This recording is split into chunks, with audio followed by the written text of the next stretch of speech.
بسم اللہ الرحمن الرحیم۔ جب اللہ پاک کسی انسان سے محبت کرتے ہیں تو گھر میں 4 نشانیاں ظاہر ہوتی ہیں۔ ہر شخص یہ جاننا چاہتا ہے کہ اللہ تعالیٰ اس سے راضی ہے یا نہیں، اور یہ کیسے پتہ چلے کہ اگر اللہ تعالیٰ ہم سے ناراض ہے یا راضی ہے، یہ کیسے پتہ چلے اور اس کی نشانیاں کیا ہیں؟ تو ہم آج اسی کے بارے میں بات کریں گے کہ اللہ جب راضی ہوتا ہے تو ہمارے اوپر 4 نشانیاں ظاہر ہوتی ہیں۔ تو وہ 4 نشانیاں کون سی ہیں، آگے اس ویڈیو میں ہم آپ کو بتائیں گے۔ ناظرین، حضرت موسیٰ علیہ السلام اللہ تعالیٰ سے ہم کلام ہوا کرتے تھے، یعنی کہ اللہ تعالیٰ سے باتیں کیا کرتے تھے۔ انہوں نے اللہ پاک سے فرمایا راضی ہونے کی نشانی کیا ہے؟ تو اللہ پاک نے فرمایا اے موسیٰ، جس بندے سے میں خوش ہوتا ہوں، میرے راضی ہونے کی پہلی علامت یہ ہے کہ میں اس کے گھر بیٹی جیسی رحمت کو بھیج دیتا ہوں۔ جس بندے کے گھر بیٹی پیدا ہوئی تو سمجھ لے، اور جو بندہ دین اسلام کی شریعت کے مطابق اپنی بیٹی کی تربیت کرتا ہے، اپنی بیٹی کو جوان کرتا ہے، یعنی اپنی بیٹی کو دین علم سکھاتا ہے، اور جوان ہو جانے کے بعد اس بیٹی کا نکاح کر کے اس کو رخصت کر دے، تو اللہ تعالیٰ نے فرمایا کہ میں ایسے بندے پر اتنا راضی ہوتا ہوں، اتنا خوش ہوتا ہوں کہ اس بندے کو قیامت کے دن بغیر حساب کتاب کے میں جنت میں داخل کر دوں گا۔ حضرت محمد مصطفیٰ صلی اللہ علیہ وسلم نے اپنے صحابہ سے ارشاد فرمایا اے میرے صحابہ، جس بندے کی 3 بیٹیاں ہوں اور وہ اپنی تینوں بیٹیوں کی اچھی پرورش کرے، میرے دین کی تعلیم دے، تینوں بیٹیوں کو قرآن سکھائے، حلال کا لقمہ انہیں کھلا کر تینوں بیٹیوں کو جوان کرے، جوان کرنے کے بعد شریعت محمدی کے مطابق، یعنی میری شریعت کے مطابق اپنی بیٹیوں کا نکاح کر کے اس کو رخصت کر دے، تو مجھے قسم ہے اللہ پاک کی کہ وہ بندہ مجھے اتنا پسند ہے کہ قیامت کے دن نفسا نفسی کا عالم ہوگا، وہ 3 بیٹیوں کا باپ اور میں جنت میں اس طرح داخل ہوں گے جس طرح یہ 2 انگلیاں آپس میں ملی ہوئی ہیں۔ اور ہمارے پیارے نبی صلی اللہ علیہ وسلم یہ بات سنا ہی رہے تھے کہ ایک شخص کھڑا ہوا اور کہنے لگا یا رسول اللہ صلی اللہ علیہ وسلم، جن کی 3 بیٹیاں ہوں وہ تو آپ کے ساتھ جنت میں جائے گا، اور یا رسول اللہ جن کی 2 بیٹیاں ہیں وہ کہاں جائے گا؟ تو ہمارے پیارے آقا صلی اللہ علیہ وسلم نے فرمایا اے میرے صحابی، 2 بیٹیوں والا باپ بھی قیامت کے دن جنت میں میرے ساتھ ایسے ہی داخل ہوگا جیسے ہی ایک انگلی دوسری انگلی کے ساتھ جڑی ہوئی ہے۔ پھر ایک دوسرا شخص کھڑا ہوا اور وہ کہنے لگا یا رسول اللہ صلی اللہ علیہ وسلم، 3 بیٹیوں والا تو جنت میں چلا جائے گا اور آپ کے ساتھ جنت میں چلا جائے گا، لیکن یا رسول اللہ صلی اللہ علیہ وسلم،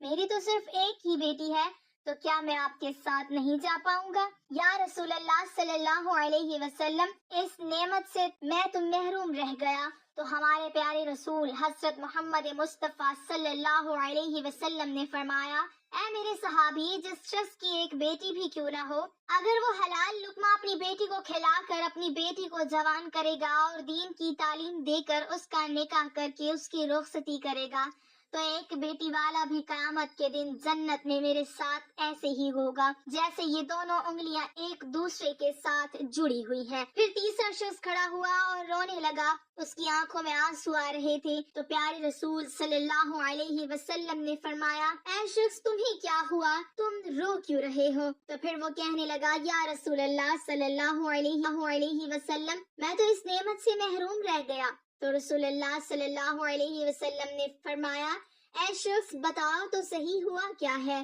تو وہ شخص کہنے لگا یا رسول اللہ، میری تو ایک بھی بیٹی نہیں ہے، تو پھر میں کہاں جاؤں گا؟ تو پھر میں تو آپ کے ساتھ جنت میں نہیں جا پاؤں گا۔ تو ہمارے پیارے نبی صلی اللہ علیہ وسلم نے فرمایا اے شخص، کیا تمہاری بہن ہے؟ تو اس شخص نے کہا جی ہاں یا رسول اللہ، میری بہن ہے۔ تو رسول اللہ صلی اللہ علیہ وسلم نے فرمایا جاؤ اپنی بہن کے منہ میں حلال کا لقمہ ڈالو، یعنی اس کو حلال کھلاؤ، اپنی بہن کی پرورش کرو، اس کو دین کی تعلیم دو، اس کو قرآن کی تعلیم دو، اپنی بہن کو شریعت کے مطابق اس کا نکاح کر کے اسے رخصت کر دو۔ تو قسم ہے رب ذوالجلال کی، قیامت کا دن ہوگا، نفسا نفسی کا عالم ہوگا، تو اور میں جنت میں ایسے ہوں گے 2 انگلیاں ایک دوسرے کے ساتھ جڑی ہوئی ہیں۔ تو ناظرین، یہ ہے بیٹی کی شان و مرتبہ۔ بیٹی اللہ تعالیٰ کی رحمت ہوتی ہے، پھر اللہ تعالیٰ نے حضرت موسیٰ علیہ السلام سے فرمایا کہ اے موسیٰ، میرے خوش ہونے کی دوسری نشانی یہ ہے، میں جس قوم سے راضی ہوتا ہوں تو دولت بخیلوں کے ہاتھوں میں نکال کر سخیوں کے ہاتھوں میں دے دیتا ہوں، اور جب سخیوں کے ہاتھ میں پیسہ آ جاتا ہے پھر اس قوم میں خوشحالی، امن، سکون اور چین آ جاتا ہے۔ قوم کا ہر بندہ خوش نظر آتا ہے۔ اگر حکومت کرنے والے لوگوں میں سخی لوگ ہوں اور نیک لوگ ہوں تو سمجھ لینا اللہ تعالیٰ اس قوم پر راضی ہے۔ اور اللہ تعالیٰ نے حضرت موسیٰ علیہ السلام کو اپنے خوش ہونے کی، اپنے راضی ہونے کی تیسری نشانی یہ بتائی کہ جس شخص کے ماں باپ اس سے راضی ہیں تو سمجھ جانا میں بھی اس سے راضی ہوں، اور جس شخص سے اس کے ماں باپ راضی نہیں تو اللہ تعالیٰ بھی اس شخص سے راضی نہیں ہے۔ اور یہ بات آپ لوگ اپنے آس پاس غور کر کے دیکھیے، آپ کے محلے میں، آپ کی بستی میں کوئی نہ کوئی ایک گھر ایسا ضرور ہوتا ہے جس گھر میں اس شخص سے اس کے ماں باپ راضی ہوتے ہیں، خوش ہوتے ہیں، تو ایسا شخص ہمیشہ اپنی زندگی میں کامیابی حاصل کرتا ہے۔ اور محلے میں ہی ایسا گھر بھی ہوتا ہے جس گھر میں اس بندے سے اس کے ماں باپ راضی نہیں ہوتے، نہ خوش ہوتے ہیں، وہ اپنے ماں باپ کی فرما برداری نہیں کرتا، تو ایسا شخص اپنی زندگی میں ہمیشہ ناکام ہی رہتا ہے، اس کے کام ہوتے ہوتے رک جاتے ہیں۔ تو میرے عزیزوں، اپنے ماں باپ کی خدمت کرو، اپنے ماں باپ کی عزت کرو، اپنے ماں باپ کو راضی کرو، ماں باپ کو خوش رکھو، ان سے دعائیں لو، ان کا حال پوچھو، ان سے محبت سے تھوڑی دیر گفتگو کرو، اور اگر تمہارے ماں باپ تم سے ناراض ہیں، ناخوش ہیں تو انہیں راضی کرو، ان سے معافی مانگو، اور اللہ تعالیٰ جس بندے سے خوش ہوتا ہے اس بندے کو اپنے ماں باپ کی خدمت میں لگا دیتا ہے۔ آپ نے یہ سنا ہی ہوگا، ماں باپ راضی تو خدا راضی، کرو ان کی فرما برداری کرو، نیک بنو۔ اللہ تعالیٰ نے حضرت موسیٰ علیہ السلام سے اپنے راضی ہونے کی اور اپنے خوش ہونے کی چوتھی نشانی یہ بتائی کہ جس بندے سے میں خوش ہوتا ہوں، جس بندے سے میں راضی ہوتا ہوں، جب سردیوں کا موسم آتا ہے، جب پہاڑ ٹھنڈی ہوتی ہے اور ایسے موسم میں ہر بندہ نرم گرم بستروں میں سویا ہوا ہوتا ہے اور سکون کی سانسیں لے رہا ہوتا ہے، اور جب رات کا دوسرا پہر آتا ہے تو سردی کی رات کے دوسرے پہر سردی زیادہ بڑھ جاتی ہے، تو اللہ تعالیٰ فرماتا ہے کہ جب رات کا دوسرا پہر آتا ہے تو میرا جو بندہ اس سردی میں اٹھتا ہے اور وہ ٹھنڈے پانی سے وضو کرتا ہے اور وہ میری عبادت میں اپنے سر کو میرے سامنے جھکاتا ہے، میری محبت میں اپنے سر کو جھکاتا ہے، ایسے شخص سے بھی میں محبت کرتا ہوں اور میں ایسے شخص سے ہمیشہ راضی رہتا ہوں۔ تو ناظرین، کچھ لوگ یہ سمجھتے ہیں کہ اللہ تعالیٰ نے جن لوگوں کو دولت سے نوازا ہے، جن لوگوں کو عزت سے نوازا ہے، جن کا بڑا کاروبار ہے، بڑی بڑی گاڑیاں ہیں، بڑا بڑا گھر ہے، تو ایسے شخص سے اللہ پاک خوش ہے، ایسا سمجھتے ہیں، لیکن ایسا نہیں ہوتا، ہوتا بھی ہے اور نہیں بھی ہوتا، کیونکہ اللہ تعالیٰ جس سے راضی ہوتا ہے اس کا امتحان لیتا ہے، اور اللہ جو چاہے وہ کر سکتا ہے، اور جسے محبت کرتا ہے اس کو آزماتا ہے، اور گاڑی، بنگلہ، عزت، کاروبار، پیسہ، دولت، یہ ساری چیزیں اللہ تعالیٰ کے راضی ہونے کی یا خوش ہونے کی نشانیاں نہیں ہیں۔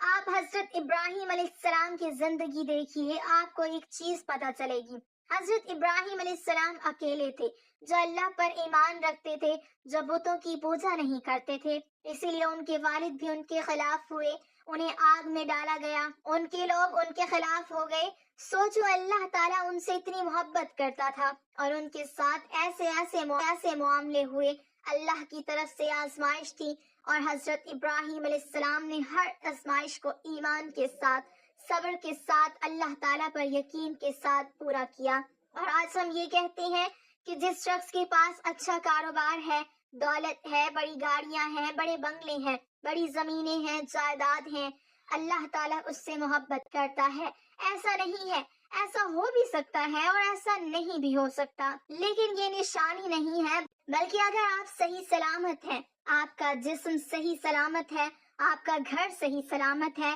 آپ کے گھر میں رہنے والے صحیح سلامت ہیں، آپ کے ماں باپ صحیح سلامت ہیں، آپ کو اولاد جیسی نعمت سے اللہ تعالیٰ نے نوازا ہے، آپ تھوڑا ہی کماتے ہیں لیکن حلال کماتے ہیں، تو بھی اللہ تعالیٰ آپ سے راضی ہوتا ہے، خوش ہوتا ہے۔ یہ بھی اللہ تعالیٰ کی نعمتیں ہی ہیں جو اللہ تعالیٰ نے آپ سے راضی کر آپ کو دی ہے۔ ضروری نہیں کہ اللہ تعالیٰ جس شخص سے راضی ہو اسے دولت دے، اسے گاڑی دے، بنگلہ دے دے، دنیا کی عیش و آرام دے دے۔ اللہ تعالیٰ ہر شخص کو ہر طرح سے آزماتا ہے۔ اللہ تعالیٰ نے اپنے نبیوں کو آزمایا تو ہم تو اس کے بندے ہیں۔ حضرت ایوب علیہ السلام کو اللہ تعالیٰ نے بہت ساری دولت دی تھی، لیکن آخر میں اللہ تعالیٰ نے ان سے وہ دولت واپس لے کر ان کا امتحان لیا۔ حضرت یوسف علیہ السلام کو غلام بنا کر زندان میں ڈالا گیا، اللہ تعالیٰ نے انہیں وہاں سے نکال کر مصر کا بادشاہ بنا دیا۔ ہماری نبی حضرت محمد مصطفیٰ صلی اللہ علیہ وسلم فاقے کیا کرتے تھے،